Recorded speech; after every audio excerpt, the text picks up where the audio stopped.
부모 자식 사이는 천년이라는 말이 있습니다.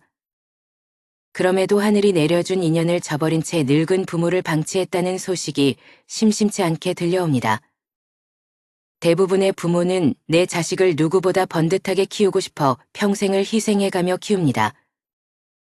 우리 어릴 때를 생각해보면 먹고 사는 것은 조금 힘들었어도 부모 손 크게 빌리지 않고 잘 자랐던 것 같아요. 그런데 풍요로운 현대에 와서는 부모 노릇하기가 정말 힘든 것 같습니다. 자식 가진 부모라면 자식 때문에 고민 한 가지쯤은 다들 있으실 겁니다. 남편이 속 썩이는 건 애초에 남이라고 별 생각 없이 넘기겠지만 자식에게 받은 상처와 배신감을 어디다 말도 못하고 있습니다. 주변 사람에게 마음을 터놓고 얘기하면 제 얼굴에 침 뱉기니 이 응어리진 마음은 어찌 풀어야 할까요? 다들 약속이나 한듯이 말을 안 해서 그렇지 자식에게 서운함을 느끼는 부모가 어디 한둘일까요? 제 주변 지인들만 만나도 남편 욕은 2시간이 넘도록 하면서 자식 자랑은 해도 시간이 모자랍니다.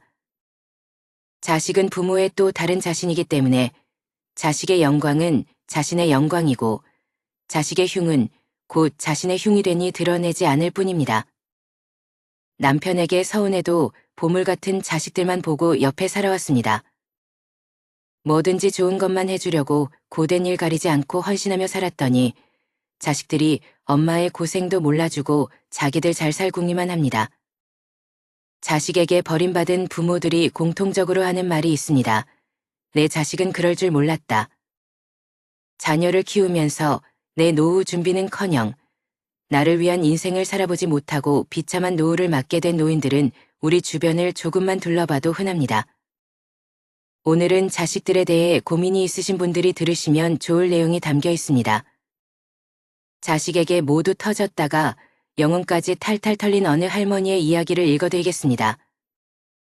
이 글은 현대의 우리들의 자화상인지도 모르겠습니다. 최근 6명의 자식에게 버림받아 찜질방을 전전하던 88세의 할머니 사연이 재조명되고 있습니다.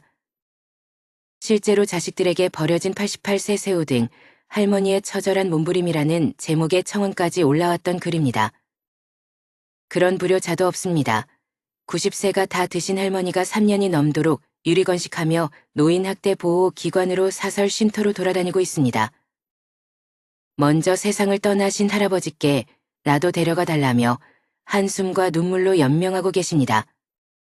할머니께서 8.15 해방 전 당시 나이 14세의 이북에서 내려오셔서 사시다가 할아버지와 혼인하여 슬하에 6남매를 드셨습니다.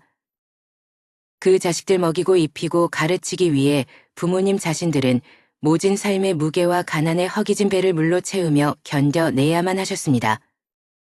첫째, 딸을 낳은 후 할아버지는 6.25 전쟁에 참전하여 6년 만에 제대를 하셨습니다. 할머니께서 남편이 전쟁터에 가신 후 6년 동안 굶는 것을 밥 먹듯 하며 가난한 살림에도 시부모님 남편 몫까지 정성껏 넘기며 효도를 다하셨다고 하십니다. 할아버지는 제대 후에 자식들에게 가난을 대물림해선 안 된다고 하시며 강원도 깊은 산속으로 들어가 화장을 읽으셨습니다. 손발이 다 달고 등 위도 험한 일도 마다하지 않으셨습니다. 할머니께서 40여 년 전에 자식 대학 등록금을 마련하려고 노예를 치다가 뽕나무 꼭대기에서 떨어져 허리를 심하게 다치셨어요. 병원 한 번 못 가고 방치해 두었던 허리는 그 후로 더 심해져서 새우등처럼 휘어버리고 말았습니다. 평생을 자식들 뒷바라지하고 남겨두었던 부동산, 현금, 금부치까지 전 재산을 모조리 자식들에게 주었습니다. 남은 거라고는 노부부가 오손도손 의지하며 살아가던 집과 텃밭뿐이었습니다. 둘째 딸과 둘째 아들은 부모님께 찾아와 집과 텃밭을 팔아 자금을 보태주면 효도를 하겠다고 했습니다. 부모님은 결국 그 제안을 받아들였지만 자식들의 효도는 기대와 달리 나타나지 않았습니다. 자식의 말을 철석같이 믿은 노부부는 둘째 아들에게 돈을 건넸습니다. 하지만 돌아온 건 효도는커녕 차가운 홀대뿐이었습니다. 둘째 딸은 부모님의 노후 자금이었던 집과 텃밭 매매 대금을 은행에서 바로 가져갔습니다. 그러나 5년이 지나도록 효도 약속은 이행되지 않았고 둘째 아들은 연락을 끊고 종적을 감췄습니다. 6.25 참전 용사인 할아버지는 강한 정신력을 지니셨고 대부분의 역정을 할머니에게만 내셨습니다. 그러나 둘째 딸과 아들이 앗아간 노후 자금을 찾으려다 극심한 스트레스를 받으셔서 5년 전에 뇌출혈로 돌아가셨습니다. 할아버지가 돌아가시기 며칠 전에 할머니께 이렇게 말씀하셨답니다. 나는 아무래도 얼마 살지 못할 것 같아서 저놈들이 가져간 돈을 다 돌려받아 병원에 가서 아픈 것도 치료하고 먹고 싶은 건 실컷 먹을 거야. 그 돈 다 쓴 후에 나한테 와서 이제라도 제대로 된 삶을 살도록 도와줄게. 그리고 나 같은 사람 만나서 평생 호강 한번 못 시켜주고 고생만 시켜서 미안하네. 라고 말입니다. 그렇게 홀로 남겨진 할머니는 최근 3년 동안 누구의 보호도 받지 못하고 꼬부러진 몸을 지팡이 하나에 의지한 채 살아가셨습니다. 노인학대보호기관, 사설쉼터, 지인의 집, 찜질방 등을 전전하며 하루하루를 전전긍긍하셨습니다. 현재 자식들로부터 방임과 유기제약대로 노인학대보호기관에 다시 재입소하셨습니다. 그동안 3년이 넘도록 유이, 방임, 한 자식들이 할머니 몰래 집도 이사를 가고 전화번호도 바꿔버렸습니다. 그로 인해 할머니는 아들, 딸들의 집도 전화번호도 모르고 계십니다. 6남매 중 4남매가 강원도 강릉에 모여 살고 있는데 말입니다. 부모님의 재산을 증여받고도 모자라서 노후 자금으로 쓰려고 남겨두었던 것까지 몽땅 가져간 채 연락을 끊은 자식들은 처벌받아야 마땅합니다. 대궐 같은 큰 집에 살도록 도와준 부모님의 은혜도 모르고 그 넓은 57평 아파트에 작고 꼬부러진 몸 노옷을 방 한 칸 내들이지 않고 쌀쌀한 밤 거리로 내쫓는 자식들이 어디 있겠나요? 할머니의 큰아들은 부모님과 왕래를 끊은 지 10년이 훨씬 넘었습니다. 4년 전 할아버지의 생명이 위독한 상황에서 긴급히 연락을 했지만 큰아들 부부는 끝내 오지 않았다고 합니다. 할머니는 자식들의 유기와 방임 후 3년 동안 생활비와 의료비가 없어 자식들이 가져간 돈을 되돌려받아 혼자서라도 살아보려고 했습니다. 그 멍이 수차례 콜택시로 경남 양산과 강원도 강릉을 오갔다고 합니다.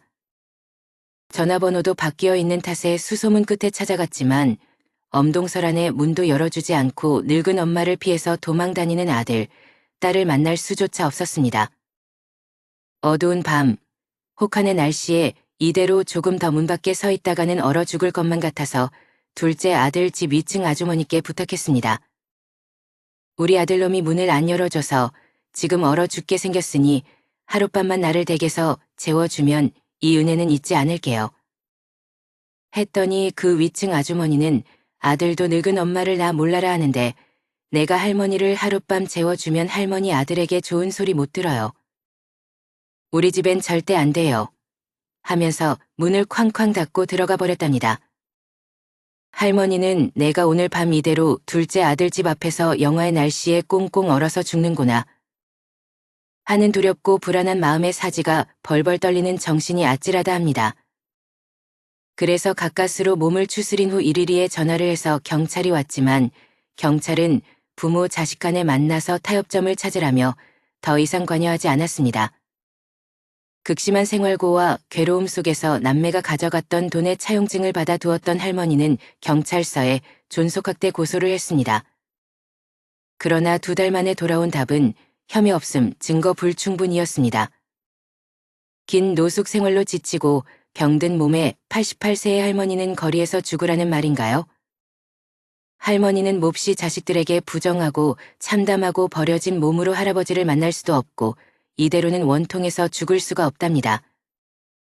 그 이후 할머니는 3년을 보지 못했던 막내 아들 집에 힘들게 찾아갔습니다. 하지만 강원도 강릉에 모여 사는 사남매는 문 밖에서 초인종도 눌러보고 수십 번 전화해도 받지 않았습니다. 한 번은 전화가 왔는데 다짜고짜 입에 담지 못할 욕설에 이어 여긴 또 어떻게 알고 찾아와서 난리야? 이번엔 또 어떤 놈이 우리 집을 알려줬어? 하며 전화를 끊어버렸습니다. 이것이 늙은 엄마를 대하는 막내 아들 놈의 행태인가요? 할머니께서 막내 아들 집 문 밖에서 추위에 떨며 끝내 막내 아들은 노모에게 문을 열어주지 않았습니다. 할머니께서 3년째 연락이 조절된 막내 아들 집 주변 시립복지관에서 하룻밤, 다시 찜질방에서 하룻밤. 그렇게 이틀 밤을 한숨과 눈물로 지우고 대회하다가 끝내 피해버린 막내 아들을 만나보지도 못하고 노인학대 보호 기관에 재입소하셨습니다. 지금까지 이런 불효자들은 없었습니다. 자식들을 위해 온갖 희생과 헌신을 다하시고 빈 껍데기만 남은 늙은 엄마를 자식들이 서로 연합하여 잘 모시고 보살펴드리기는커녕 부모님 집안에 돈이 되는 것은 부모님 손가락에 끼고 있던 낡은 금가락지까지 모조리 모아서 가져갔습니다. 달면 삼키고 쓰면 뱉는 파렴치한 부류를 저지른 자식들에게는 욕도 아깝습니다. 자식에게 덮어주면 어떤 결과를 초래하는지 알려주는 가슴 아픈 이야기입니다. 그래도 나는 사랑하는 자식에게 다 해줄 거다 하는 분들도 있을 것입니다. 하지만 정말 그것이 최선일까요? 주변의 어르신들만 봐도 비슷한 사례가 흔합니다. 자식에게 남은 재산까지 탈탈 털리고 돈을 벌 능력은 없고 이제 남은 것이라곤 늙은 몸뚱이 하나입니다. 괴로움과 서러움만 밀려오지요. 각종 교육비, 사업자금, 결혼자금까지 몽땅 지원해주고 나니 자식들은 제 살길 바쁘다는 핑계로 부모에게 연락도 잘하지 않고 공허한 마음만 드는 것입니다. 자식에게 다니며 즐기며 덮어주는 게 부모의 사랑이라 여기며 지내왔던 시절이 그토록 후회가 된다고 합니다. 내가 자식에게 이만큼 했는데 어떻게 이럴 수 있느냐며 자식에게 상처받아 소리쳐도 그때는 이미 늦었습니다. 다 큰 자식에게 금전적인 지원을 하는 것은 당연한 것이 아닙니다. 비참한 노후를 보내지 않으려면 지금부터라도 그 생각들을 버리셔야 합니다. 자식이 도와달라고 아무리 호소해도 내 노후 자금만큼은 손에 꼭 쥐고 있어야 합니다. 저 사연의 자세한 내막은 잘 모르겠지만 자식들이 모두 저렇게 된 것이 자식들만의 문제는 아니었을 것입니다. 부모가 평생 모은 돈을 자식에게 털어주어도 시간이 지날수록 당연한 게 되어버리는 것이 자식들입니다. 그렇기 때문에 내가 자식한테 이만큼이나 해줬는데 자식들은 나에게 이렇게밖에 못하나? 하고 서운해하는 것은 자식과 멀어지는 지름길이 될 뿐입니다. 어려서부터 받는 것에만 익숙하고 부모 자신과의 관계가 올바르게 정립되어 있지 않은 것은 부모의 책임도 있습니다. 그러므로 부모는 자식들에게 무작정 지원해주는 것보다는 자녀 스스로 자립하고 성취를 느낄 수 있도록 이끌어줘야 합니다. 독립적인 인생을 살아가게 해야 하는 것입니다. 많은 부모가 자녀를 위해 본인의 인생을 포기하기도 합니다. 그러나 자녀는 이때 감사함 대신 부담감을 느낍니다. 이 차이 때문에 여러 가정에서 갈등이 발생하기도 하지요. 대부분의 부모는 이렇게 말합니다. 내가 너를 위해 얼마나 희생했는지 아니? 정신과 전문의들은 이런 행동은 자녀를 망친다고 말합니다. 과한 희생을 하는 대신 부모가 행복하게 사는 모습을 보여야 자녀도 행복할 확률이 높다는 것입니다. 전문가들은 부모와 자녀 간 갈등을 줄이려면 부모가 자기 자신부터 존중할 필요가 있다고 말합니다. 부모가 자신의 삶을 뒷전으로 하고 자녀만 바라본다면 결코 행복한 가정을 이룰 수 없다는 것이죠. 자식을 위해서라도 부모도 자식도 완전한 독립을 해야 하는 것입니다. 자식에게 드리는 돈으로 차라리 자신의 몸과 마음의 균형을 찾는 취미 활동을 찾아보세요. 그러면 자녀도 알아서 제 길을 가고 독립적인 삶을 살아갈 것입니다. 세상에서 가장 깊고 따뜻한 마음씨는 부모의 사랑으로 자식을 위해 어떠한 희생도 마다하지 않습니다. 100세의 부모가 80세의 자식을 걱정하는 것이 부모의 마음이지요. 대개의 부모는 자식에 대한 믿음이 깊고 자식을 위한 투자를 아끼지 않습니다. 하지만 자식은 부모 마음대로 할 수 없고 그렇게 되지도 않습니다. 우리 아들, 딸은 다를 거라 생각하지만 그건 착각일 뿐입니다. 자녀는 이미 부모로부터 분리된 가까운 남이라고 생각해야 합니다. 별 성불은 나무는 떡이 붙어 안 되지만 사람의 장래는 아무도 장담 못합니다. 요즘은 자녀에게 노후 위탁은 생각조차 못하게 각박한 세상이 되었습니다. 자식 농사가 노후보험인 시대는 지나갔습니다. 자녀는 부모의 노후를 책임질 여유도 없고 책임지지도 않습니다. 이것이 현실입니다. 그래서 우리의 노후는 우리가 책임져야 합니다. 100세 시대는 인류가 지금껏 경험하지 못한 장수 시대입니다. 평균 수명은 늘어나는데 노후 대비는 부족하기만 합니다. OECD 국가 중 우리나라 노인 빈곤율은 1위이지요. 게다가 생활비와 의료비 조달로 노후 파산의 60대 70대 노인이 늘고 있습니다. 노부모는 자녀에게 부담만 주는 천덕꾸러기 신세가 되고 부모 동양은 고통거리가 됩니다. 김병에 효자 없고 가족의 정은 메마릅니다. 부모의 부양 문제로 가정 불화를 일으켜 가정 파탄 사례가 늘고 있고 심지어 부모에 대한 학대도 증가하고 있습니다. 부모가 인생의 후반기인 노후 준비에 여유가 없었다는 것을 자식들은 이해하지 않습니다. 노후 대책을 못한 부모의 마음은 무거워서 노후의 즐거움을 거의 체념합니다. 무전 유병 장수의 노후는 재앙입니다. 그래서 안락사 도입이 시급하다며 존엄사 목소리도 커지고 있습니다. 가족의 부양의식은 약해지고 국가의 노후 부양을 한계가 있어 가뜩이나 서글픈 노후는 고달프기만 합니다. 엄마는 자기를 버리려고 하는 아들이 찌개를 치고 산을 오를 때 뒤에서 나뭇가지를 꺾으면 간다지요.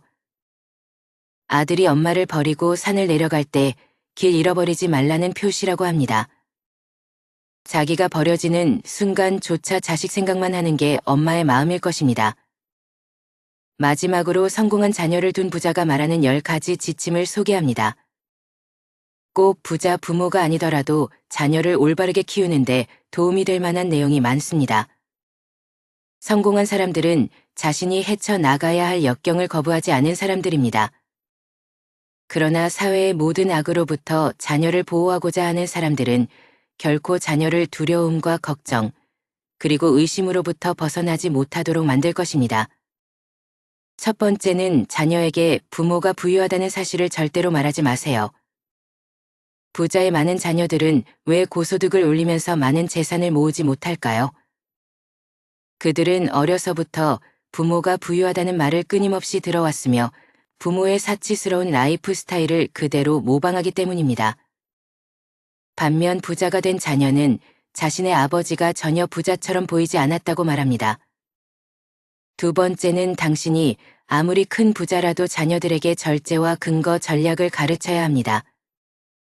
아이들은 무척이나 영리해서 부모가 실천하지 않는 규칙은 따르지 않습니다. 부모가 자녀들에게 지시하는 것과 부모의 행동 사이에는 반드시 일관성이 있어야 합니다. 아이들은 금방 모순을 알아차리기 때문입니다. 세 번째는 아이들이 성숙하고 엄격하며 어른스러운 생활 습관과 직업을 가지기 전까지는 부모가 부자라는 사실을 결코 알아차리지 못하게 해야 됩니다. 어떤 부자는 자녀를 위해서 신탁기금을 마련했으나 40세가 넘어야 찾을 수 있도록 만들었습니다. 나이가 40이 되면 이미 자신만의 생활 방식이 굳어져 돈 때문에 생활 방식이 바뀌지는 않을 것이기 때문입니다. 네 번째는 자녀와 손자들에게 유산 상속이나 경제적 지원에 관해 되도록 말하지 않아야 합니다. 큰애야, 너는 집을 받게 될 거야. 둘째야, 너는 여름 별장을 받을 거고, 막내야, 너도 땅을 받게 될 거야. 라는 식의 구두 약속을 절대 하지 마세요. 쉽게 잊어버리기 쉽고 또 누구에게 뭘 준다고 했는지 혼동하기 때문입니다. 그러나 자녀들은 결코 잊지 않고 나중에 받지 못하게 되면 부모와 다른 형제에게 그 탓을 돌립니다. 다섯 번째는 협상 전략의 일환으로 자녀에게 현금이나 고가의 선물을 주면 안 됩니다. 현금이나 고가의 선물은 사랑의 표시나 의무의 대가 혹은 친절에 대한 감사의 표시로 줘야 합니다. 성인 자녀들은 압력을 가할 목적으로 여러 가지 협상 생략을 쓰는 부모에 대해 애정과 존경심을 잃게 됩니다. 여섯 번째는 성인 자녀의 가족 문제에 참견하지 않아야 합니다. 부모들은 자신이 생각하는 이상적인 생활 방식이 성인 자녀나 며느리 또는 사위의 생활 방식과 정반대가 될 수도 있음을 알아야 합니다. 자녀들이 자율적으로 살아가도록 내버려 두어야 합니다. 일곱 번째는 자녀와 경쟁하지 말아야 합니다. 결코 내가 내 나이 때는 말이야 라는 식으로 자녀와 대화를 시작하지 마세요. 부모가 그동안 축적해온 재산이 얼마나 되는지 자녀에게 자랑하지 마세요. 그런 태도는 자녀를 혼란스럽게 만듭니다. 자녀들은 부모의 업적을 높게 평가할 만큼 충분히 현명하다. 성취욕이 강한 부유층 출신의 자녀들 중에는 재산 축적이 최상의 목표가 아닌 경우도 많습니다. 그들의 성취 목표 가운데 돈은 두 번째 혹은 세 번째일 수 있습니다. 여덟 번째는 자녀들 각자가 개별 인격체라는 사실을 잊지 말아야 합니다.